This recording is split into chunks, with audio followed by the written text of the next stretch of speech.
اعوذ باللہ من الشیطان الرجیم بسم اللہ الرحمن الرحیم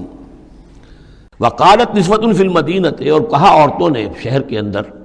امرأۃ العزیز ہے، یہ ہے وہ عزیز کی بیوی، تراود فتاح عن نفسہ، وہ اپنے غلام کو پھسلا رہی ہے اور اس کو چاہتی ہے اسے گناہ پر آمادہ کرنا، قد شغفہا حبا، وہ اس کی محبت میں گرفتار ہو گئی ہے، انا لنراہا فی ضلال مبین، ہم دیکھتے ہیں وہ تو بڑی بھٹک گئی ہے اپنے غلام کے ساتھ یہ معاملہ، اور یہ تو بہت ہی گھٹیا بات ہے۔ فلما سمعت بمکرہن،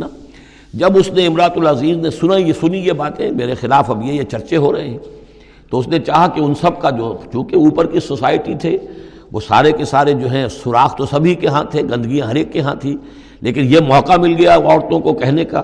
اسے معلوم تھا خود ان کے اپنے کردار کیسے کچھ ہیں، لیکن اس نے چاہا کہ اس کا بھانڈا جو ہے چوراہے کے اندر ان کے کردار کا بھی پھوڑ دیا جائے۔ ارسلت الیہن، تو ان سب کو بلوایا ایک دعوت میں، وآتت لہن متکئا، اور اہتمام کیا ایک مجلس کا، ایک ڈنر کا، اور اس میں یہ کہ سب جو متکئا جو سہارا لے کر بیٹھے ہوئے ہیں، وآتت کل واحدۃ منہن، اور ہر عورت کو اس نے ایک چھری اس کے سامنے رکھی، سکینن، ایک چھری،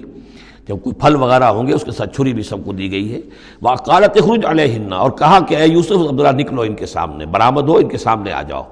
فلما رأینہ، تو جب ان سب نے اس کو دیکھا، اکبرنہ، تو ششدر رہ گئیں،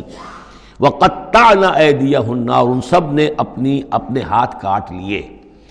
اس میں ایک کا تو کسی کا غلطی سے ہاتھ کٹ گیا ہوگا، چوک گئی ہوگی، دیکھ کر ایک دم جو چونکی کہ یہ اس قدر حسین و جمیل، یہ تو انسان نہیں معلوم ہوتا، یہ کون ہے، تو اس کا ہاتھ کٹا۔ اس کی طرف حضرت یوسف متوجہ ہوئے ہوں گے، خون اس کے کچھ نہ آخر وہاں خادم کی حیثیت سے تھے کہ اس کے کوئی مرہم پٹی کریں، تو ہر ایک نے یہ چاہا کہ یہ التفات اس کا میری طرف بھی ہو، تو سب نے اپنی انگلیاں کاٹی۔ قطعنا، اب یہاں پر یہ غلطی سے بات نہیں ہو سکتی، اس لیے کہ یہ قطع یقطع تقطیعا باب تفعیل ہے، اس تفعیل کے اندر تو اہتمام اور پوری طریقے سے کوئی ارادہ کر کے کسی کام کو کیا جاتا ہے۔ اپنے ہاتھ کاٹ لیے۔ وقلنا حاشا للہ ما ھذا بشرا، ان کہا کہ حاشا للہ، یہ شخص یہ تو آدمی نہیں ہے، ان ھذا الا ملک کریم، یہ تو معلوم ہوتا ہے کہ کوئی بہت ہی بزرگ فرشتہ ہے۔ قالت فذلکن الذی لمتننی فیہ، تو اس نے کہا یہ ہے وہ جس کے بارے میں تم مجھے ملامت کر رہی تھی اور مجھ پر جو ہے تم تان کر رہی تھی۔ وَلَقَدْ رَاوَدتُّهُ عَن نَفْسِهِ، اور میں نے اسے یقیناً پھسلانا چاہا، گناہ پر آمادہ کرنا چاہا، فاستعصم، لیکن وہ جمع رہا، وہ قائم رہا، وہ مستقیم رہا، اس نے اپنی عفت اور عزت کی حفاظت کی۔ وَلَئِن لَّمْ يَفْعَلْ مَا آمُرُهُ، اور اگر اس نے نہ کیا وہ جو میں اسے حکم دے رہی ہوں، لَيُسْجَنَنَّ، تو وہ لازماً قید میں پڑے گا، وَلَيَكُونَ مِنَ الصَّاغِرِينَ، اور یہ کہ بہت ہی چھوٹا ذلیل اور خوار ہو کر رہے گا۔ اس سے آپ اندازہ کر لیجئے کہ اس اونچی سوسائٹی کا اخلاقی طور پر اس وقت کیا حال ہو چکا تھا، کس دھڑلے سے یہ کہہ رہی ہے، اور ان کی تمام بیگمات کا بھی جو مسئلہ تھا وہ بھی سامنے آ چکا، اور اس میں ظاہر بات ہے کہ اسی دھڑلے کے ساتھ اس کا اعلان کرنا اپنے گناہ کا، کوئی اس میں حجاب محسوس نہیں کر رہی۔ قال رب السجن احب الی مما یدعوننی الیہ، حضرت یوسف نے دعا کی، پروردگار مجھے قید زیادہ پسند ہے اس چیز سے جس کی طرف یہ مجھے بلا رہی ہیں۔